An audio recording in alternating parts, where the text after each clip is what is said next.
De Jorge Matute, María Teresa Jones. María Teresa, muchas gracias por acompañarnos, muy buenos días. Buenos días, gracias por invitarme. Bueno, usted se ha mostrado, han pasado ciertos antecedentes, vamos a comenzar con lo que sale en el diario, es tiempo de dar punto final a ciertos rumores, no existe una conspiración ni presiones indebidas en el caso, dice la ministra en visita, y usted se ha mostrado bastante confiada de la gestión de la ministra. Sí, yo confío en la ministra Carola Rivas, creo que ella lo que no hicieron los otros ministros en tantos años, y ha hecho en 2 años muchas cosas. Y creo que vamos a llegar a la verdad. ¿Por primera vez usted siente que va a llegar a la verdad en todos estos años? Sí. Sí, porque aquí han pasado con la ministra Carola Rivas 4, la jueza Flora Sepúlveda, el ministro Rubilar, que estuvo 10 años en la causa, cual nunca quiso hacer diligencia, nunca me quiso recibir, nunca hizo nada, la verdad, las cosas cerrar el caso. Después asume el ministro Solía, el cual después no pudo seguir. Y bueno, después yo tanto pedir un ministro que se interesara en el caso de mi hijo, porque no es posible que en 17 años todavía no pueda saber la verdad, porque creo que Concepción no es una ciudad tan grande y además se conoce toda la gente. Creo que más de una persona tiene que haber visto ese día cuando mataron a mi hijo y después me lo secuestraron. Toda la razón, 17 años es demasiado. Hay un dicho que dice por ahí, justicia que tarda no es justicia. Pero vamos a mostrar una nota para contextualizar todos los últimos sucesos que han pasado en el caso Matute y seguimos conversando con usted, María Teresa.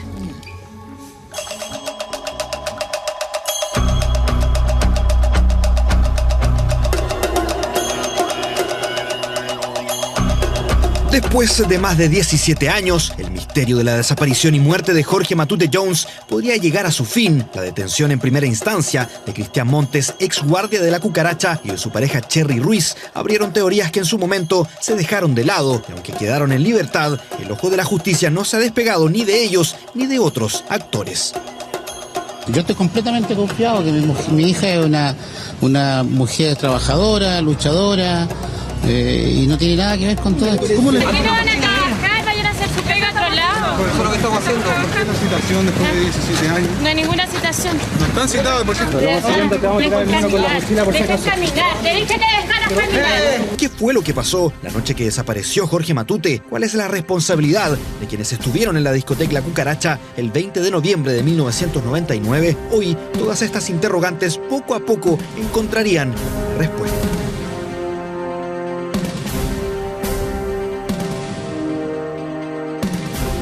De forma exclusiva, conversamos con las personas que durante años han estado involucrados en este caso y han luchado para que la verdad salga a la luz. Los antecedentes que en su momento fueron entregados, hoy serían parte de la investigación que podrían encontrar a los responsables.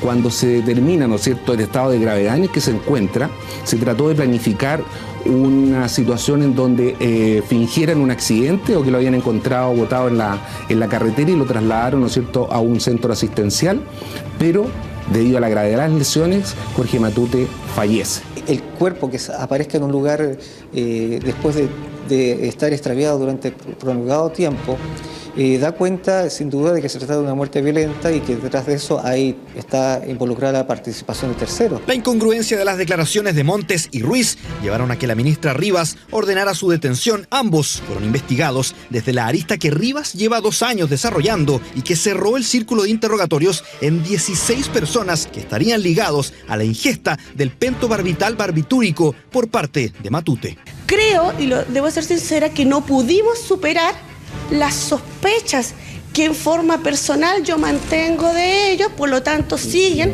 en calidad de inculpados, pero no tengo razón legal alguna para extender su detención. La presencia del barbitúrico en grandes cantidades, una poderosa droga que aún no ha sido revelada, así como las muestras de que en su muerte hubo participación de terceros y los rasgos de alta violencia son trascendentales para esta nueva investigación.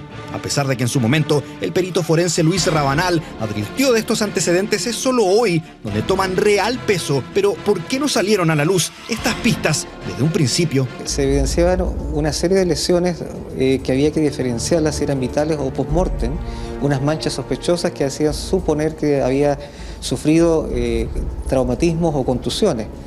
En ese momento se disponía de la técnica porque había sido, digamos, capacitado personalmente para estudiar la vitalidad de lesiones, es decir, si eran las fracturas, por ejemplo, ocurridas en vida o post-mortem.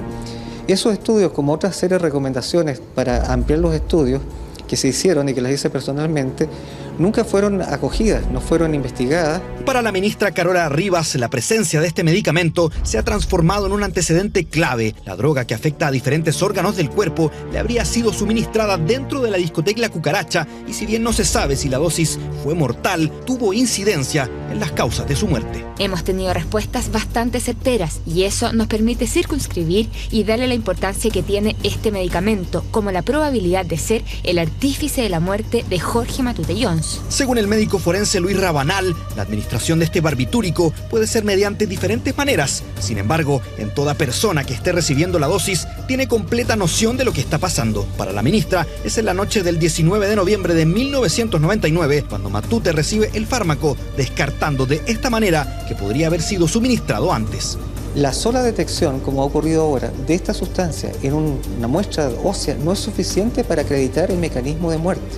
El hecho de que se detecte no significa, no es sinónimo de que estaba en concentración letal, es decir, en concentración capaz de causar la muerte. Hay otras vías eventualmente que pudiesen, pero lo habitual, lo típico, es justamente la vía de inyección. También puede ser ingerido la sustancia y, digamos, y ser absorbida. Podemos decir que a él se lo suministraron. Esa es la tesis que estamos manejando y que parece más lógica frente a la naturaleza propia de este medicamento y la forma como puede aparecer en el cuerpo. La aparición de este barbitúrico es sin duda uno de los vuelcos más grandes que ha tenido este caso a lo largo de los años. La ausencia de este hallazgo en los primeros peritajes es algo que ahora plantea un misterio. Si bien para la ministra la dosis no necesariamente pudo haber sido letal, sí es un indicador que Matute se encontraba en un estado vulnerable al momento de su desaparición. Si concluyéramos que no tiene la capacidad de matar en una persona de las características físicas de Matute, lo cierto es que lo deja en una situación de no poder defenderse y cualquier cosa lo pudo haber matado. Para el médico forense Luis Rabanal, que en su momento analizó los restos encontrados de Jorge Matute, la presencia del barbitúrico no es determinante para conocer la causa de muerte, pero sí demuestra la gran cantidad de errores que hubo en las primeras investigaciones. Antiguamente se utilizaba en el ámbito médico como sedante, como anestésico. Actualmente fundamentalmente el uso que se le da es para practicar la eutanasia en animales.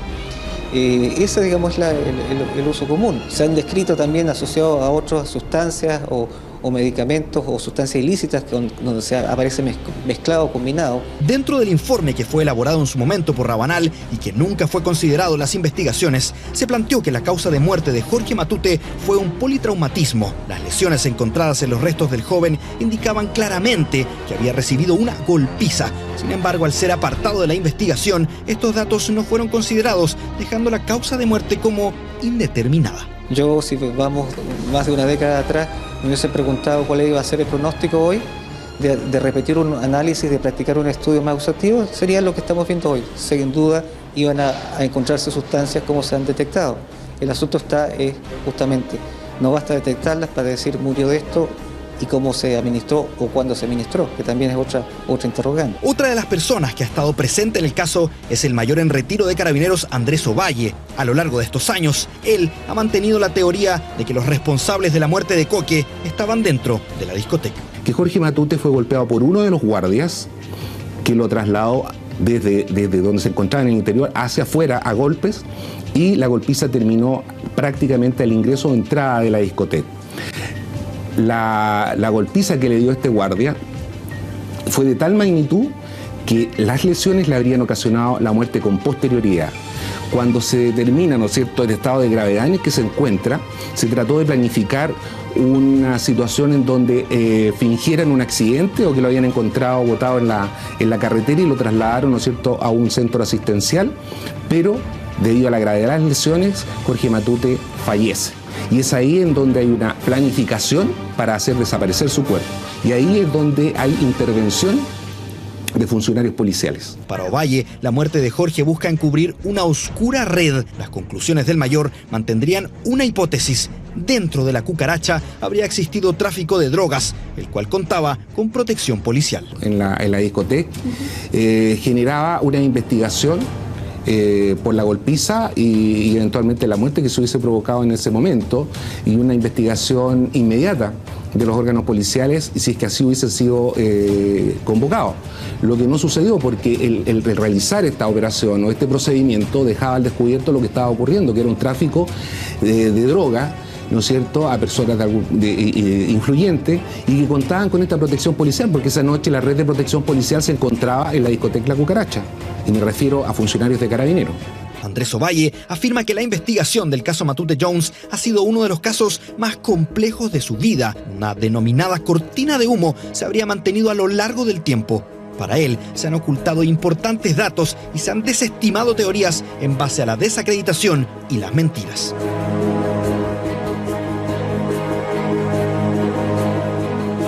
Las últimas novedades del caso tienen a la ministra Carola Rivas trabajando en determinar responsabilidades. Detenidos, declaraciones y citaciones son parte de los trabajos que solo buscan darle paz a la familia y justicia.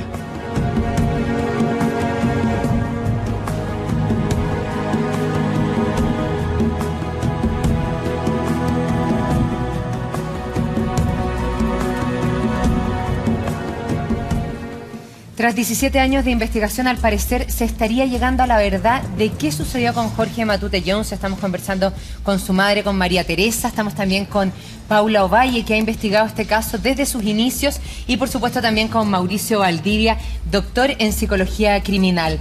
Paula, tú que llevas tantos años investigando este caso, habrían dos teorías ahora, una que tiene que ver con drogas y otra con un grupo homosexual. ¿Cuál es la que a ti más te mueve? Y explícanos un poco de las dos. Más que dos teorías, María Luisa, yo diría que son muchas más que esa. Tengo la sensación que la jueza lo que está haciendo es una revisión pausada y tranquila de cada una de las situaciones que se dieron desde el día 1 en este caso. Hablamos de muchos años de investigación, de demasiadas teorías también en torno a ella, y a lo que ella más plantea es una decena o más de mentiras planteadas casi con dolo, con intención sobre el caso para poder desvirtuar un poco la investigación. De ahí la detención de estas dos personas. Claro, de ex guardia con su expareja. Exactamente, de Montes con Cherry Ruiz. En este caso ellos fueron dejados sin libertad, no fueron procesados. Sin embargo, la jueza fue clara, ellos están en calidad de inculpados, ellos son sospechosos para mí. ¿Por qué son sospechosos? Porque ella plantea que cada vez que ellos se involucraron en el caso, cada vez que dieron alguna declaración, mintieron. Claro, dieron falsa información para desvirtuar la investigación. Para involucrar a otras personas, incluso a policía, a los mismos dueños de la discoteca, a personas que habían sido clientes de la discoteca esa noche. Entonces, más que todo, ella está tratando, tengo la sensación, de limpiar un poco todo lo que ha pasado. Porque en definitiva, Paula, de alguna manera, tratando de seguir la línea que estás planteando, estas teorías que han salido ahora son teorías para desviar la atención de lo que realmente podría haber pasado. Es una forma, porque la sensación que tengo, y lo hemos hablado otras veces, es que aquí hubo un pacto, claramente hubo un pacto de silencio. Claro. Como decía María Teresa hace un rato, Concepción no es tan grande. Tiene que haber habido testigos concretos. Tiene que haber gente que haya visto. Claro, exactamente. Entonces llama la atención. Y estas teorías son finalmente muy atractivas mediáticamente, muy rimbombantes, claro, pero pueden desvirtuar de cosas más puntuales que eran las que habíamos hablado otra vez. Recojo tu frase del pacto de silencio, porque a mí no me deja de sorprender que la jueza lo descarte de plano. Ella en las últimas declaraciones que da, que fue súper categórica, dio una conferencia a varios medios, descartó dos situaciones. 3 diría yo. 1, no existen presiones indebidas para ocultar el caso. 2, no hay un pacto de silencio. Y 3, no hay policía ni uniformada ni de civil involucrada en el caso. No me deja de sorprender que sea tan categórica en desvirtuar esas 3 situaciones, porque todos tenemos durante años la duda de que aquí, para que se haya ocultado durante tanto tiempo la verdad de este caso, tiene que haber algo un poco poderoso. Y sobre todo que llama mucho la atención este guardia de la discoteca La Cucaracha con su expareja, que den información falsa. ¿Por qué? ¿Para qué? ¿Por qué? O sea, es raro que no estén coludidos con otras personas. ¿Por qué entregan información para desvirtuar? Si no tienes nada que ocultar. Sí, a mí me gustaría escuchar a María Teresa respecto de eso, de que la jueza descarte que hayan presiones, que haya policía involucrado, que haya conspiración o un pacto de silencio. ¿Qué te parece cuando ella dice eso? Porque remueve un poco eso. Pero la verdad de las cosas es que la ministra Carola Rivas es una mujer muy inteligente. O sea, ella desde un principio le pedí que trabajar en secreto sumario. Yo creo que esto ha sido una estrategia, porque tú muy bien sabes que todo lo que se hacía salía a luz pública, entonces se filtraba y todos se preparaban. Entonces también yo confío en la labor de ella, porque lo que no hicieron los ministros en tantos años, ella lo ha logrado rápidamente. En 2 años. Además, yo le voy a contestar al señor Rabanal. Él habla de las pericias que le hizo a mi hijo. El señor Rabanal no está en el Instituto Médico Legal cuando mi hijo lo tuve 1 año y medio en el Servicio Médico Legal acá de Santiago. Yo vine al Instituto Médico Legal porque yo quería ver las osamentas de mi hijo, porque me inquietó. O sea, yo decía, quiero saber, cuando venía mi marido con Alex, le preguntaba, ¿vieron algo que no me contestaban nada? Entonces un día viajé y le pedí al director Salvatore Maiter que yo quería ver a mi hijo Coque. Entonces, en esa oportunidad, este caballero, señor Rabanal, nunca se acercó a la osamenta de mi hijo. Incluso él mismo me dijo que nunca lo habían dejado acercarse a la osamenta, al cual él ya no trabajaba hacía mucho tiempo en el Instituto Médico Legal. La que periciaba es la señora Isabel Rebeco. Entonces, ¿por qué digo yo, si tuvieron a mi hijo 1 año y medio en el Instituto Médico Legal, ¿por qué después me dan un certificado sin causa de muerte y así sepultó a mi hijo? ¿Es el peritaje tan bueno que hicieron ellos? Entonces yo encuentro que aquí dicen cosas que no son realmente la verdad. Aquí yo creo que la que debía estar hablando, fracturas porque no tenía. Yo vi osamenta de mi hijo, no tenía fracturas. Lo único que tuvo el Coque cuando fue para la Universidad de Terreno, una y 15 en un pie. A mí lo que me llamó la atención cuando vi la osamenta de mi hijo era que no le faltaban sus dientes, pero los dientes se los habían sacado acá en tu Médico Legal. Se los habían sacado. Claro, o sea, seguramente. ¿Eso te lo informaron ahí? O sea, yo pienso, porque no, cuando yo lo vi. Tu conclusión, para ser claro, es tu conclusión. Ya. Ahí yo me gustaría, la verdad que creo que Chile, la ciencia, la policía, el sistema judicial, tiene una deuda pendiente. Total. Y yo creo que tenemos que agradecer la entereza suya. Sin esa entereza no estaríamos hablando, no habría un ministro. Es decir, el caso se habría cerrado y se habría archivado hace mucho tiempo. Así que yo creo que tenemos que partir agradeciendo eso, porque la resolución de este caso nos va a dar tranquilidad a todos. O sea, todos vamos a tener tranquilidad. Yes. Y en eso la verdad que la acompañamos y estamos con usted. Pero me gustaría destacar 2 cosas. Sí, se cometieron muchos errores, porque había muchísima información, que ese es uno de los elementos que usted planteaba al comienzo. Es decir, todo se filtraba, todo salía a la luz pública, era sabido por todos, por lo tanto, si alguien tenía una coartada, esa coartada le iba mejorando, le iba modificando, y iba integrando información incluso de los medios de comunicación. Pero también tenemos que considerar algo, que ha habido evolución de los medios tecnológicos. Es decir, lo que se podía hacer en 1999 era bastante más reducido de lo que podemos hacer hoy. No teníamos desde el punto de vista científico la capacidad para, por ejemplo, encontrar esa sustancia en los huesos. Es decir, si lo preguntamos hoy día técnicamente, ¿era posible encontrar lo que hoy día se ha encontrado? De hecho, recuerden que no fue encontrado en Chile. Claro, Chile, con los avances de hace 17 años atrás no existía la opción de identificar eso. No existía esa posibilidad. Gran parte de las lesiones que presentan los restos óseos, es decir, esta pérdida de pieza dental, son post-mortem, es decir, se produjo, ahí no sabemos, a partir de la intervención de tercero o justamente a partir del paso del tiempo.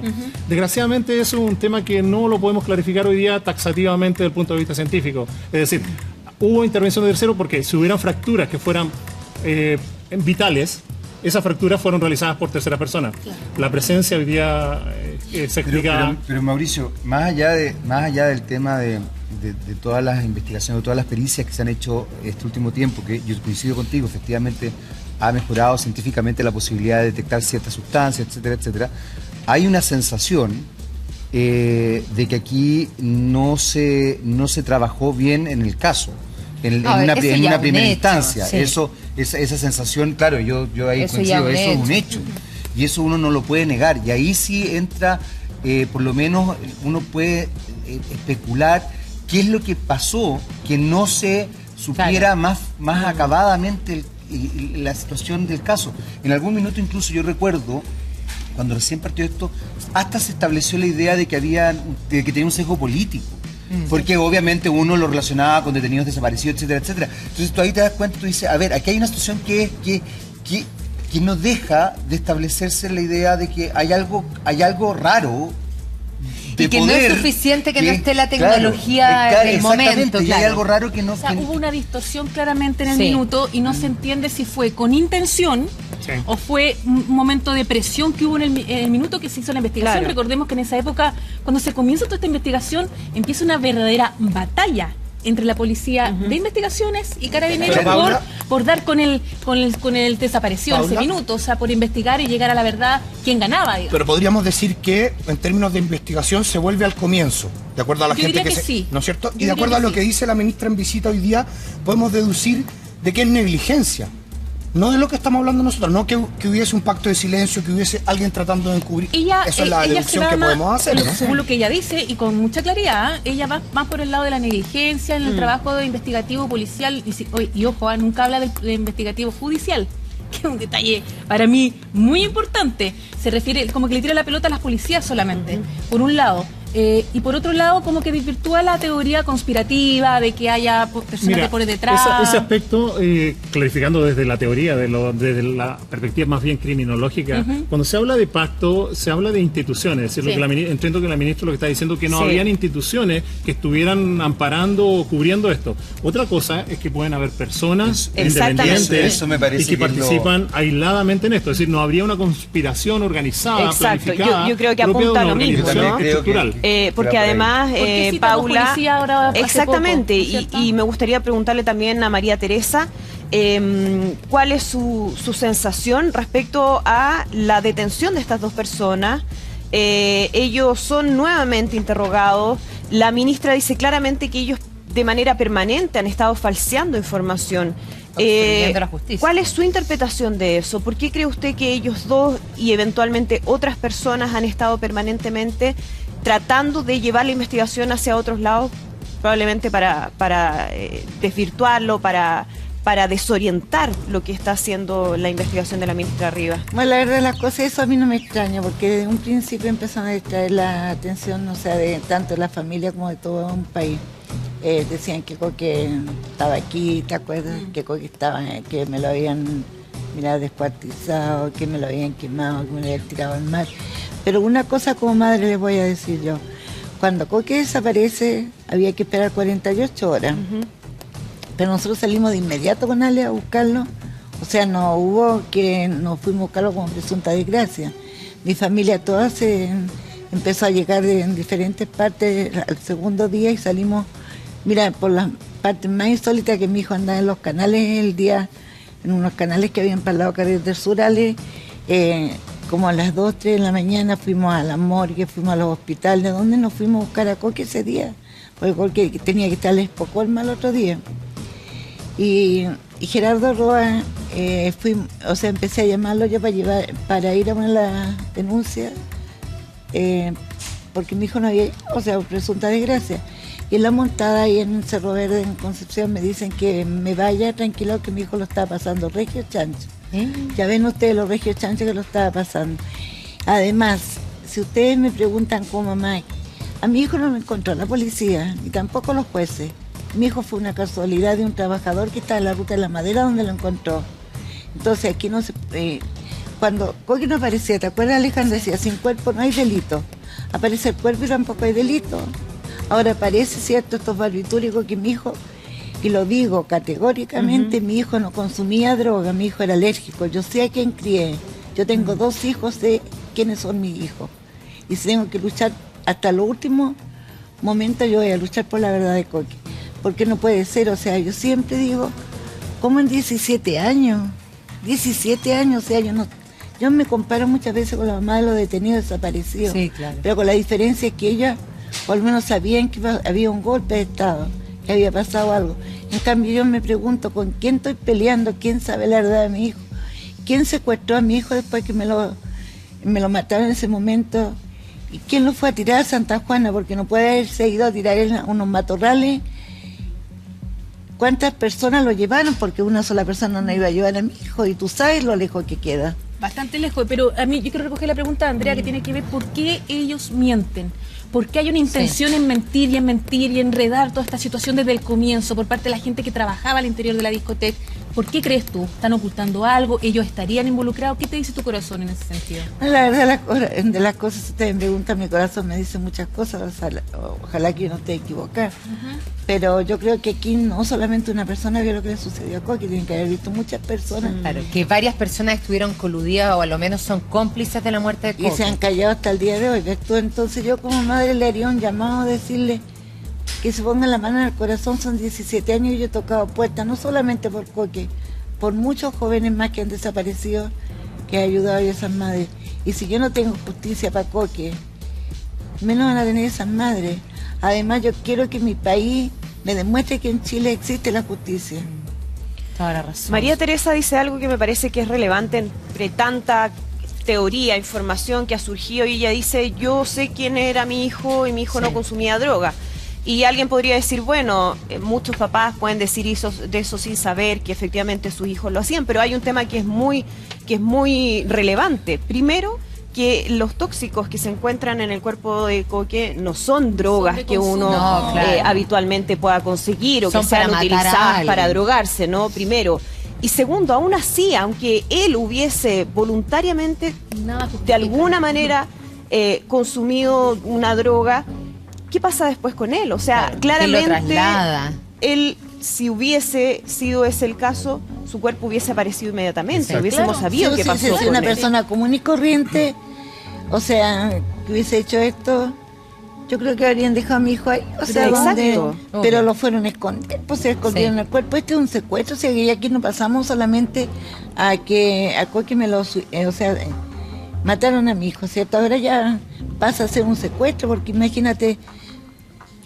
Yo digo, ocultarlo tantos años, imagínense ustedes, no saben las partes insólitas donde anduvimos, qué no hicimos, o sea, caí a la clínica con insolación, con deshidratada, lloviendo, con neumonía, me atacaron en 3 oportunidades en Concepción, perdí piezas de dientes, todo, o sea, han sido cosas que ustedes no se imaginan que me han pasado. Entonces yo digo, de repente me pongo a preguntar, ¿quién está detrás de esto? O sea, ¿quién oculta la verdad de mi hijo?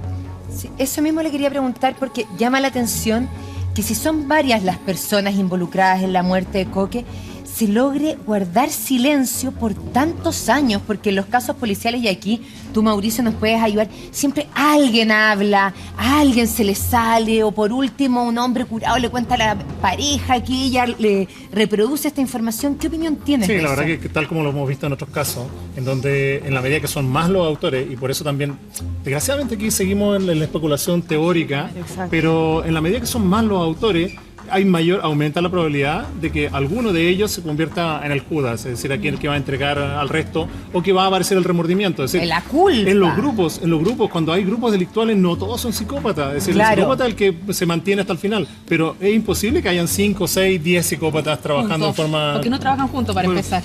Es una característica, es decir, es imposible, y de hecho cuando están juntos se traicionan. Exacto. Por lo tanto aquí... Porque tiene que haber uno más importante que el aparece bastante extraño. Bastante extraño. La verdad que yo antes de pronunciarme de eso, la verdad que vuelvo a reiterar su entereza, porque la verdad que esa entereza y posiblemente también le agradezco como padre, porque se han modificado los procedimientos policiales. Hoy día no son 24 horas. Es decir, si nos pasara a alguno de nosotros lo que le pasó a usted, ya habría una activación mucho más inmediata, gracias a su esfuerzo. Bueno, eso fue lo que nosotros luchamos con Jorge y Alex en el Congreso, en la Cámara de Diputados, que no se esperaban las 48 horas, porque son las horas más clave, ¿no? Son fundamentales en términos universitarios. Y además, por lo menos algo conseguimos para las otras madres que salgan a buscar el tiro. Entonces yo digo, bueno, ¿por qué no de una vez por todas nos dicen esto pasó, esto sucedió esa noche? Pero les voy a decir, yo vuelvo a reiterar, Coqui no consumía droga, Coqui era alérgico. Coqui no iba, ves tú, a inyectarse, a hacer algo, porque Coqui era recibía con distinción de ingeniero forestal. Me gustaría aclararle el espectro de funcionamiento del barbitúrico, es prácticamente automático. Es Es decir, se lo consume, se lo inyecta y pierde el conocimiento. O sea, eso no tiene una finalidad, entonces... tiene una finalidad de evasión, de droga. De drogas. Sino que es un anestésico y un anestésico prácticamente automático. Por lo tanto, nadie se lo va a inyectar queriendo hacer algo o para obtener un beneficio desde el punto de vista del placer. Y además hablamos de 2 drogas, porque sabemos del pentobarbital, pero hay una segunda droga que la jueza no ha querido revelar por el secreto sumario, que es la que se está investigando ahora. Se enviaron hace muy poco a hacer peritaje al extranjero, donde se comparan ambos barbitúricos para ver la cantidad y la relación que puede haber tenido, y se cree que la cantidad de droga no fue una vez, sino que se le fue colocando cada cierto tiempo, en cantidad, digamos. Eso es lo que postula la jueza.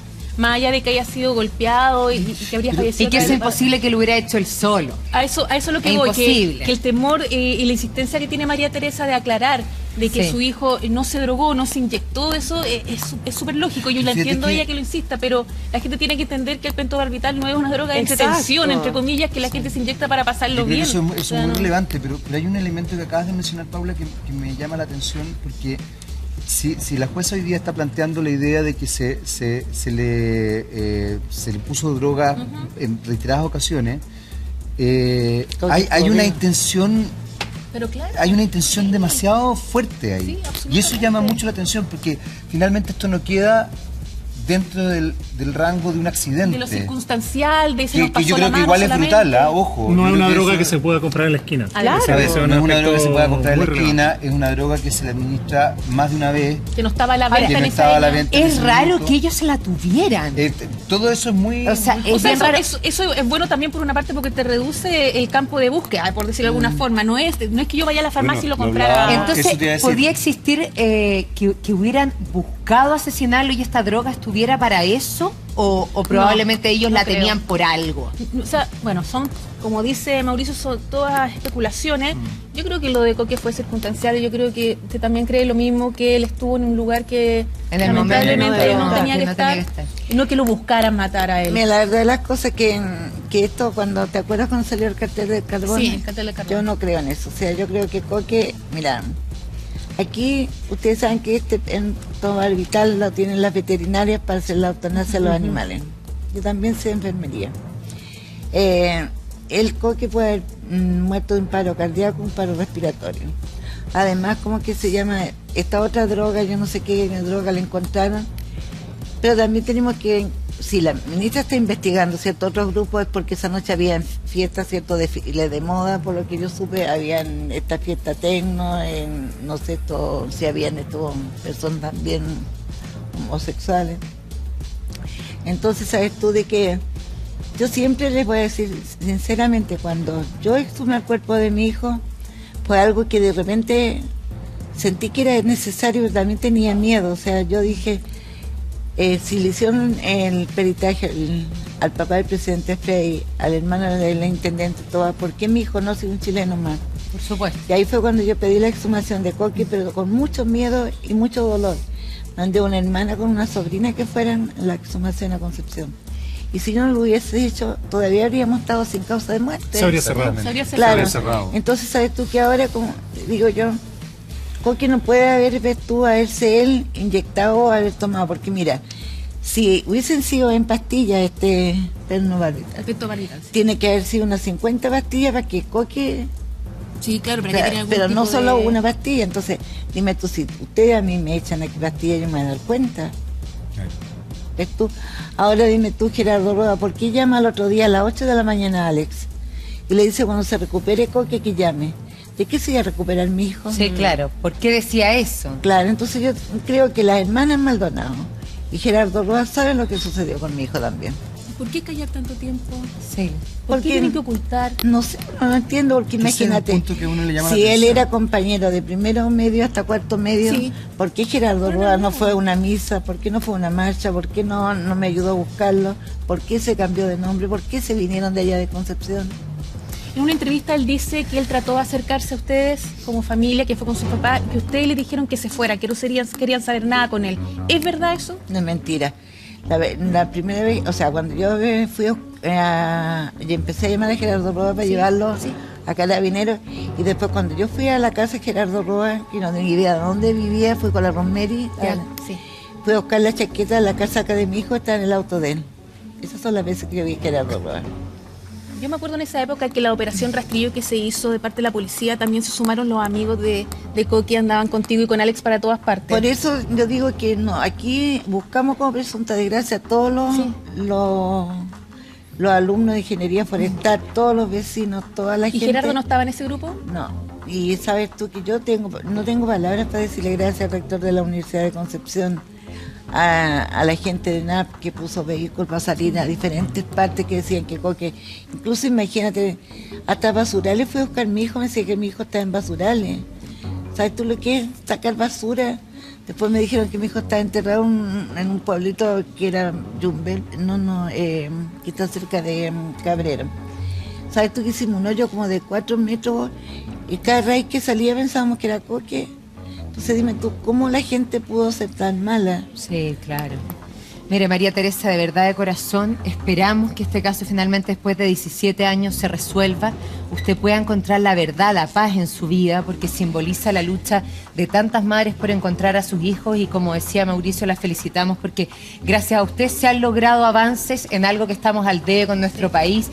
La justicia está al debe con usted, con su familia y con muchas madres que han vivido lo de usted. Así que mucha fuerza, muchas gracias por acompañarnos y ánimo. Bueno, yo tengo que dar las gracias a todo un país, ¿cierto? A todas esas madres que siempre he dicho que no tiene una mamá, tiene muchas mamás, muchos papás y muchos hermanos. Que a ustedes también, a los medios de comunicaciones, por el apoyo que me han dado siempre.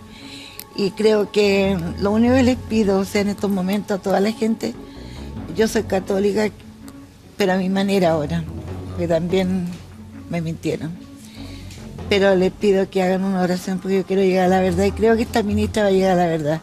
Y si me dan la oportunidad de decirle, ministra, no baje los brazos, sea una mujer fuerte, no tenga miedo, porque yo perdí el miedo hace mucho tiempo, por más que me trataban de callar, yo siempre seguí la lucha porque amo a mi hijo.